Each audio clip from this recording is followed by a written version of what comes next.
প্রিয় দর্শক, আসসালামু আলাইকুম। বর্তমান অন্তর্বর্তীকালীন সরকারের চলমান সংস্কার কার্যক্রমের অন্যতম আলোচনা হচ্ছে বাংলাদেশে বিদ্যমান এক কক্ষ বিশিষ্ট সংসদকে দ্বিকক্ষ বিশিষ্ট সংসদে উন্নীত করা।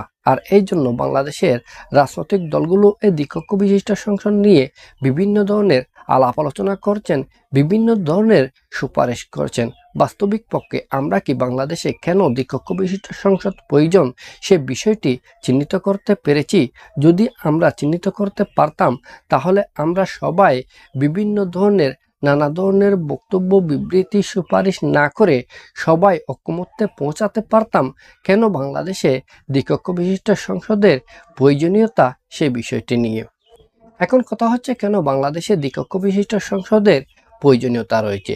এর কারণগুলোর মধ্যে অন্যতম হচ্ছে বাংলাদেশের রাজনৈতিক দলগুলোতে বিভিন্ন পেশাজীবীদের সংখ্যাধিক্য, বিশেষ করে অবসরপ্রাপ্ত সামরিক অফিসার, প্রতিষ্ঠিত ব্যবসায়ী, অভিনয় শিল্পী থেকে শুরু করে সঙ্গীত শিল্পীরাও রাজনীতিতে আসার জন্য উদ্গ্রীব হয়ে থাকে।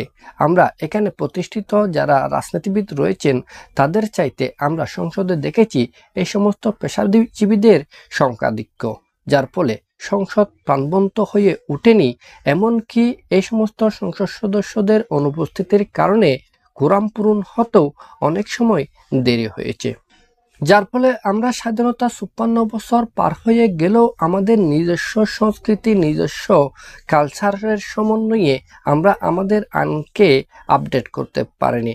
আমরা ব্রিটিশ আমলের ব্রিটিশদের তৈরি আইন দ্বারাই আজকে পরিচালিত হচ্ছে।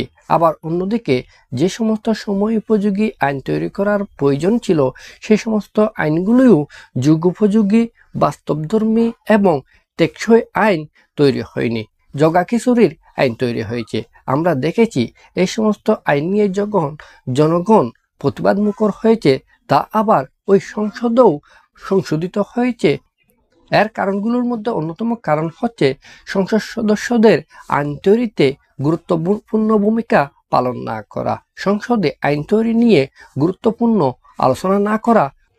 আর যদি বাংলাদেশে দ্বিকক্ষ বিশিষ্ট সংসদ প্রতিষ্ঠিত হয় তাহলে নিম্নকক্ষে জনগণের প্রত্যক্ষ ভোটে নির্বাচিত হয়ে শুধু রাজনীতিবিদেরাই সংসদে আসবেন, যারা জনগণের ম্যান্ডেট নিয়ে, জনগণের মনোভাব নিয়ে সংসদে আলাপ আলোচনা করবেন, জনস্বার্থে আইন তৈরি করবেন।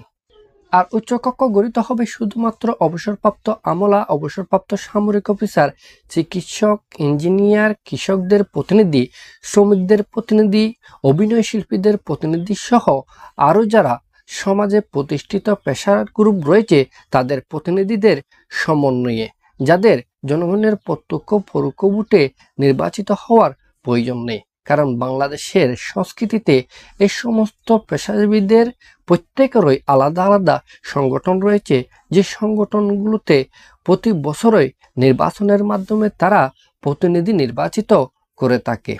আর যদি আমরা এই বিষয়টি বিবেচনায় না নিয়ে আমরা অতীতের মতো জনগণের প্রত্যক্ষ পরোক্ষ বা পেয়ার পদ্ধতিতে উচ্চকক্ষের সদস্যরাও নির্বাচিত করি তাহলে জেলাও সে কুদু ছাড়া অন্য কিছু হবে না। আশা করি সংস্কার সংশ্লিষ্ট ব্যক্তি থেকে শুরু করে বাংলাদেশের রাজনৈতিক দলগুলো এই বিষয়টি গুরুত্ব সহকারে বিবেচনা করবেন। আমাদের পরবর্তী ভিডিও পাওয়ার জন্য আমাদের এই চ্যানেলটি সাবস্ক্রাইব করবেন। সবাইকে ধন্যবাদ। আসসালামু আলাইকুম।